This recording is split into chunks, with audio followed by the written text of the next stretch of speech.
Movie explanation में आपका स्वागत है। आज मैं लेकर आई हूँ रणवीर सिंह और आलिया भट्ट की रिसेंटली रिलीज हुई फिल्म जिसका नाम है रॉकी और रानी की प्रेम कहानी। मूवी की स्टार्टिंग होती है रॉकी रंधावा के फैमिली से।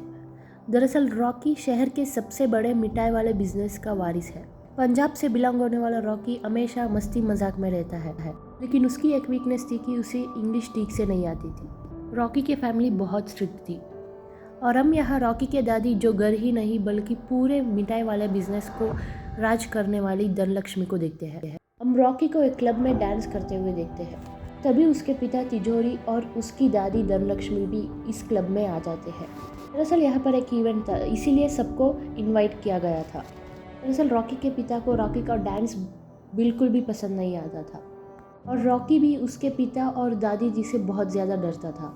इसी इवेंट पर रॉकी के दादाजी यानी कमल जी भी आए होते हैं। दरअसल बात यह थी कि रॉकी के दादा को याददाश्त चली गई थी और जब इवेंट में पुराना सॉन्ग चलाया जाता है कमल जी के कुछ यादें वापस आ जाती है और वो अपने व्हीलचेयर से किसी औरत के पास जामिनी जामिनी कहकर किस दे देते हैं।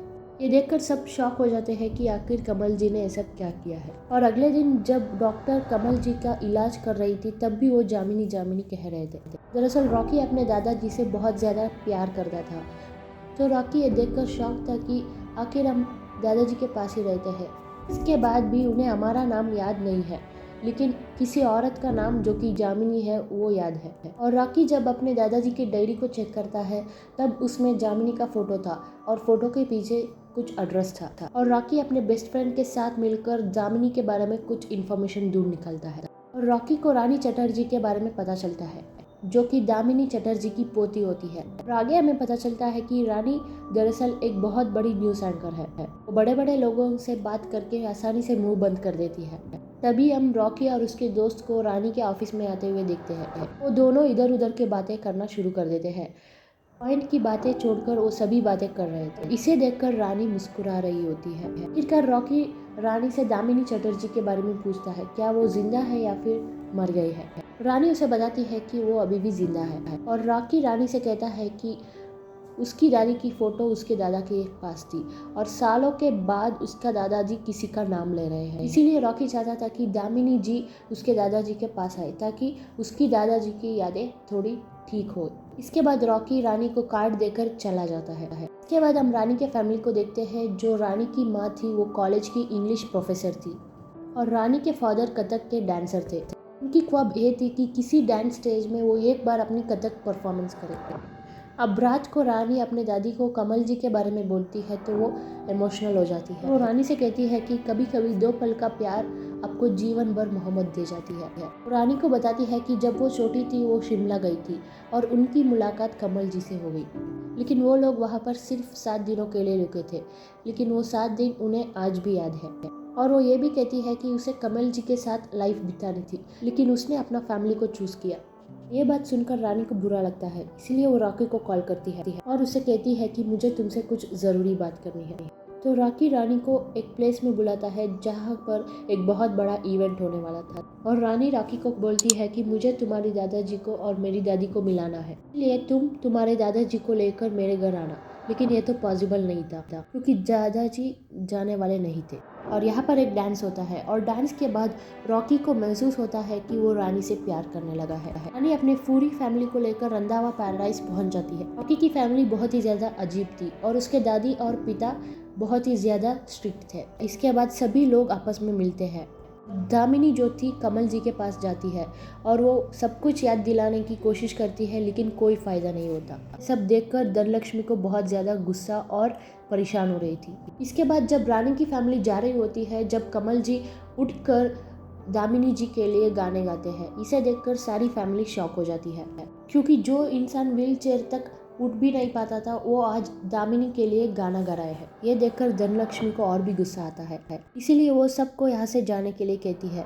लेकिन यहाँ रॉकी और रानी दोनों समझ गए थे कि उसकी दादाजी और दादी जी दोनों एक दूसरे से बहुत प्यार करते हैं। दोनों अपनी दादी दादा की वजह से एक दूसरे के साथ समय बिताने लगे। कहीं ना कहीं उन दोनों के बीच में प्यार शुरू होने लगी थी और एक दिन रॉकी अपने परिवार से छुपाकर अपने दादाजी को दामिनी से मिलवाने ले गया। एक तरफ ये दोनों मिलते हैं और दूसरी तरफ रॉकी और रानी। और एक दिन रानी की दादी रानी से पूछती है कि क्या वो रॉकी से प्यार करने लगी है।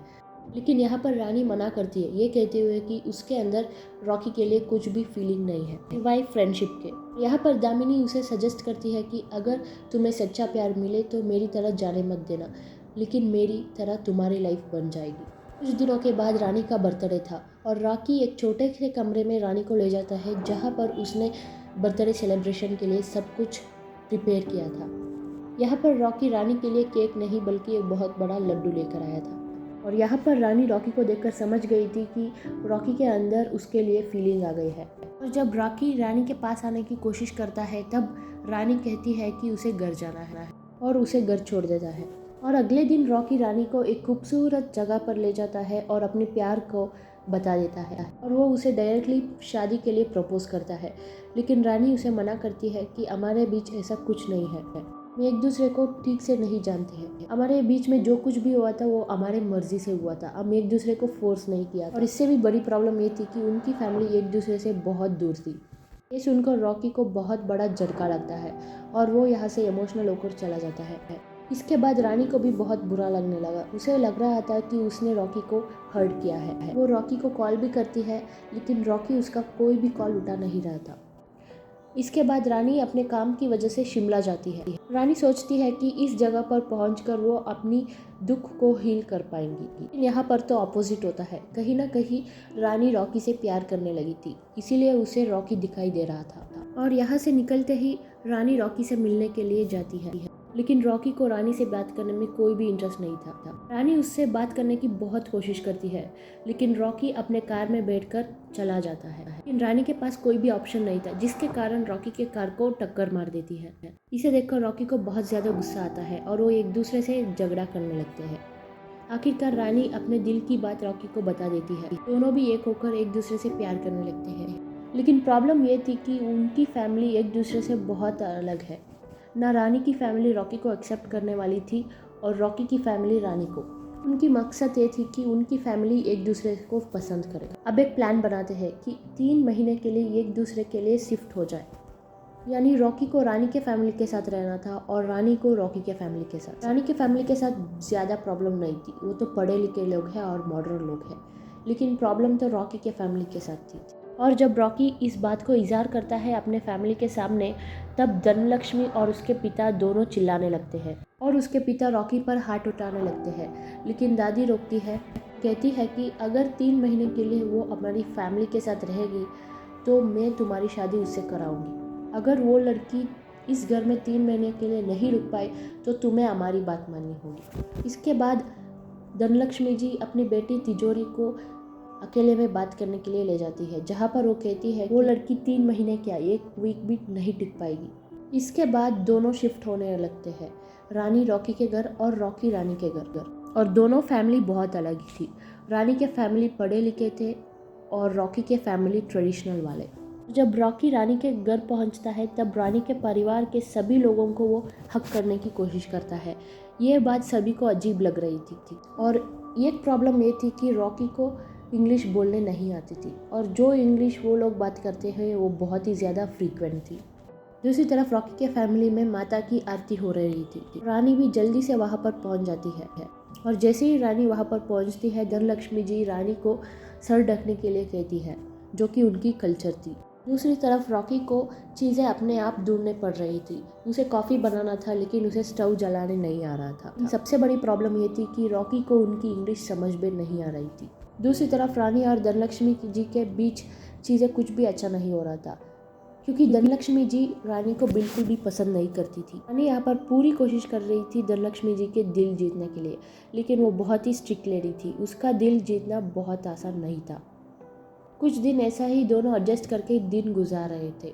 कुछ दिनों के बाद रानी के यहाँ पर एक कल्चर प्रोग्राम हो रही होती है और रानी की माँ रॉकी को कहती है कि यहाँ पर सभी पढ़े लिखे लोग हैं, तुम्हारे यहाँ कुछ समझ में नहीं आएगा, इसीलिए तुम एक काम करो, अपने कमरे में जाकर वर्कआउट करो। सुनने के बाद रॉकी को बहुत ज़्यादा बुरा लगता है, क्योंकि कुछ लोग उसे देखकर हंस भी रहे थे और रॉकी चुपचाप यहाँ से चला जाता है। दूसरी तरफ रानी जो थी रॉकी की बहन और उसकी माँ के साथ रिश्ता बनाना शुरू कर देती है। रॉकी को बहन को ट्रेडिंग करना बहुत पसंद और वो चोरी छुपे करती है। रॉकी की माँ को गाना गाना पसंद थी और बहुत ही अच्छे से गाती है। यहाँ पर रानी रॉकी के माँ और उसकी बहन को सपोर्ट करने लगती है, लेकिन धनलक्ष्मी को ये पसंद नहीं आ रहा था। किसी भी तरह रानी को यहाँ से निकालना चाहती थी।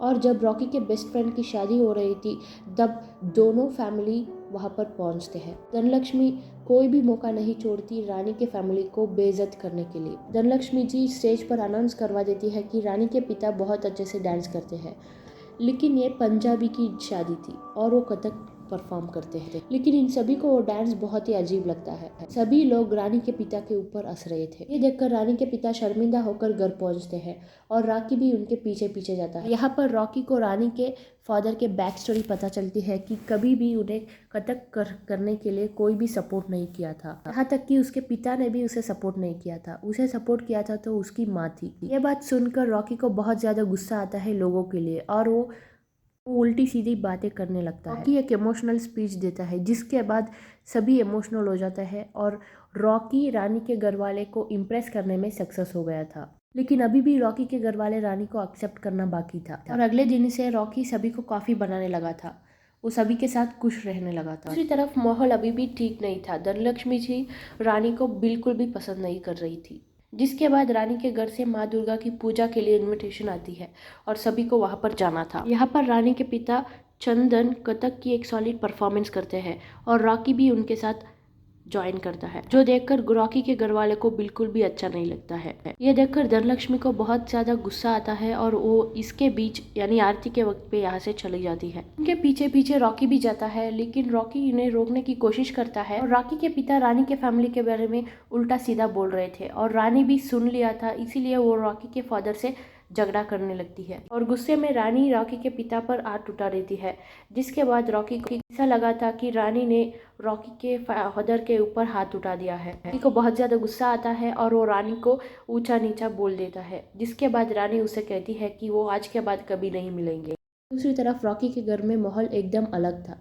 सभी लोग रॉकी के ऊपर चिल्ला रहे थे और यहाँ पर मालूम चलता है कि रॉकी के माँ ने दरअसल सॉन्ग के लिए ऑडिशन दे दिया है। इस वजह से रॉकी के पापा उसके ऊपर हाथ उठाने लगता है और यहाँ पर रॉकी उन्हें रोक लेता है और कहता है कि रानी ने जब तुम्हारे ऊपर हाथ उठाया था उससे रिश्ता ही ख़त्म कर लिया था, बल्कि उसने तुम्हारे ऊपर हाथ ही नहीं उठाया था। अब तुम वो औरत के ऊपर हाथ उठा रहे हो जिसे मैं भगवान मानता हूँ। अब ये रिश्ता भी मुझे तोड़ना होगा। और तभी कमल जी अपने बेटे तिजोरी को पुकारते हैं, जो उन्होंने सालों से नहीं किया था और कहते हैं कि फैमिली को कभी भी मत तोड़ना, और यह इनका आखिरी शब्द था। कमल जी के जाने के बाद रॉकी का बुरा हाल था और कमल जी के अंतिम संस्कार में यहाँ पर जामिनी भी आई थी और उन्होंने कमल जी को आखिरी बार देख लिया था। इसके बाद रॉकी के माँ और पिता बात कर रहे हुए देखते हैं, जहाँ पर तिजोरी अपनी वाइफ यानी रॉकी की माँ को माफ़ी मांग रहा होता है और यहाँ पर वो अपनी माँ यानी धनलक्ष्मी जी से आर्ग्यूमेंट भी कर लेता है। और कुछ महीने बाद हम रॉकी और रानी दोनों फैमिली एक साथ बैठे हुए देखते हैं। यहाँ पर तिजोरी भी आए थे और उसकी वाइफ पूनम भी। दरअसल यहाँ पर सभी लोग रॉकी के लिए रानी का रिश्ता लेकर आए थे। रानी से कहते हैं कि तुम्हारा बाहर कोई इंतज़ार कर रहा है। ये सुनने के बाद रानी भाग कर चाहती है। जहाँ पर रॉकी रानी का इंतज़ार कर रहा था, वो भी बारात के साथ, और वो दोनों एक दूसरे से माफ़ कर देते हैं और हमेशा साथ रहने के लिए वादा करते हैं। और आखिर में ये दोनों बहुत ही धूमधाम से शादी भी कर लेते हैं और धनलक्ष्मी यानी उसकी दादी को अपना गुस्सा थूक दिया था और मूवी यहीं पर ख़त्म होती है।